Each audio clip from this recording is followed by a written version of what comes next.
안녕하세요. 오늘 저희와 함께 APR의 성장 가능성을 한번 깊이 파헤쳐 보시죠. 특히 그 주식 투자자 관점에서 가장 궁금해하실 매출과 이익 성장성에 딱 초점을 맞춰서요. AI 분석 리포트를 바탕으로 이야기 나눠보겠습니다. 네, 이번 분석의 목표는 간단합니다. APR의 최근 실적부터 또 핵심 성장 동력이 뭔지, 그리고 앞으로 어떻게 될지 그 전망까지 꼼꼼히 짚어보면서요. 여러분의 투자 결정에 도움이 될 만한 그런 알짜 정보들을 좀 뽑아보는 겁니다. 근데 시작부터 이거 정말 흥미로운 소식이 있더라고요. APR 2025년 1분기 실적이요. 이게 뭐 시장 기대치를 그냥 훌쩍 뛰어넘었다고요. 네, 맞습니다.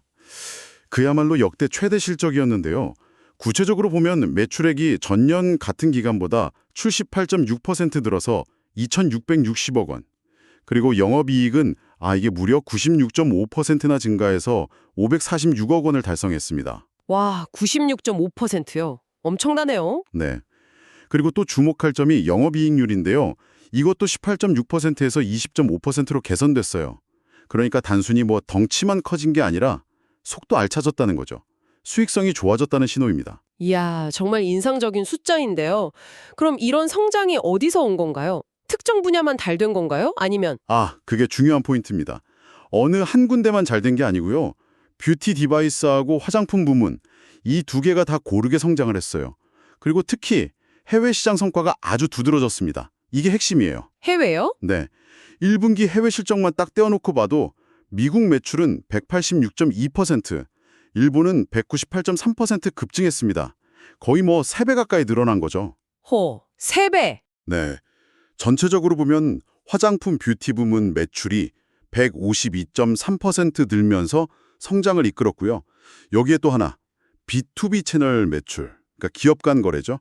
이것도 383.1%나 증가하면서 새로운 성장 동력으로 떠오르고 있습니다. 예를 들면 다른 기업에 대량으로 제품을 공급한다거나 기술을 제공하는 그런 방식이죠. 와, 다른 건 몰라도 해외 시장 성장률은 정말 눈에 확 들어오네요. 미국이랑 일본에서 구체적으로 어떤 전략을 쓴 걸까요?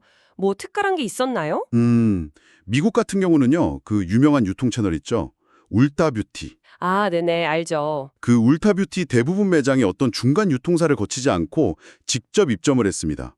이게 사실 단순 판매처 확보 그 이상의 의미가 있거든요. 직접 입점이요? 아, 그게 어떤 의미가 있는 거죠? 네, 직접 들어가면 브랜드 메시지를 본사에서 직접 관리할 수 있고요. 고객 데이터도 직접 확보할 수 있죠. 장기적으로 보면 이게 수익성에도 더 유리하고요. 그래서 전략적으로 굉장히 중요합니다. 이걸 통해서 올해 한 200억 원 정도 추가 매출도 기대하고 있는 상황이고요. 200억 원 추가 매출이요? 울타뷰티 하나로요? 대단하네요. 그럼 일본은요? 일본은 이제 온라인이랑 오프라인 둘 다 잡는 전략인데요. 온라인에서는 큐템 메가와리 같은 프로모션이 성공적이었고 동시에 오프라인에서는 주요 드럭스토어 입점을 계속 늘리고 있습니다. 그러니까 온오프라인 시너지를 통해서 시장 점유율을 확대하려는 거죠. 그렇군요.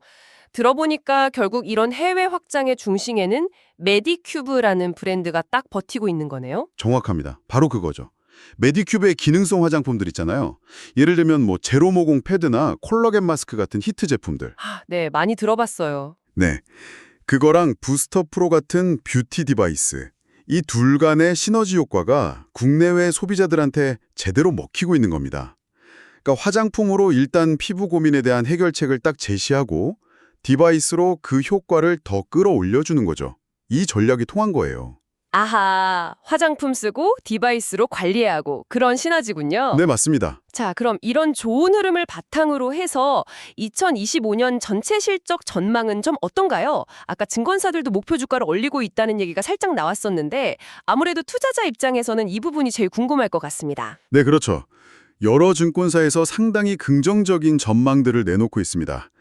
증권사마다 약간의 차이는 있지만 대체로 2025년 연간 매출액은 한 1조 1,800억 원에서 1조 2,500억 원 사이. 1조 클럽이네요. 네.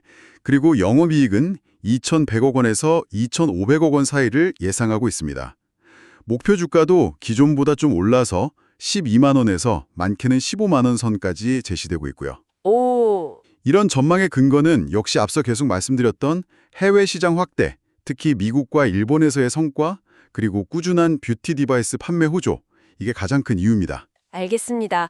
그런데 말이죠. 이렇게 뭐랄까 장밋빛 전망만 있는 건 아닐 텐데요. 항상 좋은 면만 볼 수는 없으니까요.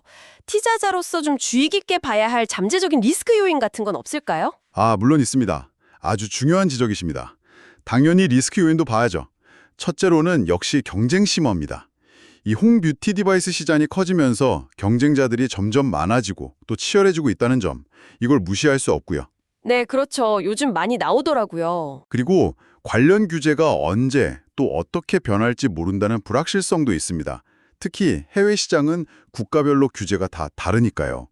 또 환율 변동성, 이것도 해외 매출 비중이 높으니까 중요하고요. 마지막으로 해외 시장을 뚫으려면 아무래도 마케팅 비용이 계속 늘어날 수 있다는 점, 이런 것들이 수익성에 영향을 줄 수 있는 요인들이죠. 경쟁 심화, 규제 변화, 환율, 마케팅 비용 증가.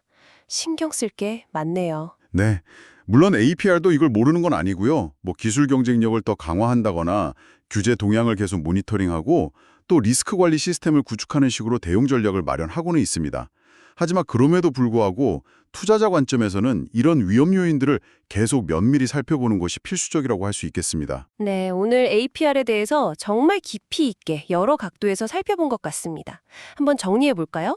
우선 2025년 1분기에 역대급 실적을 내면서 아주 강력한 성장세를 입증했다는 거. 네, 스타트가 아주 좋았죠. 그리고 그 중심에는 미국과 일본을 필두로 한 해외 시장의 폭발적인 성장이 핵심 동력으로 작용하고 있다는 점. 맞습니다. 해외가 중요해요. 또 메디큐브 브랜드의 그 화장품과 디바이스 간의 시너지 효과가 아주 강력한 경쟁력이라는 거. 네, 제품력이 뒷받침되는 거죠. 그리고 이런 것들을 바탕으로 2025년 전체 실적 전망도 상당히 긍정적이라는 것까지 확인했습니다. 네, 그렇게 요약할 수 있겠습니다. 장기적인 성장 가능성은 분명히 매력적으로 보입니다. 하지만 동시에 방금 언급했던 그런 경쟁 심화나 규제 변화, 비용 증가 같은 리스크 요인들도 꾸준히 관찰하시면서 좀 균형 잡힌 시각으로 투자 판단을 내리시는 게 중요해 보입니다.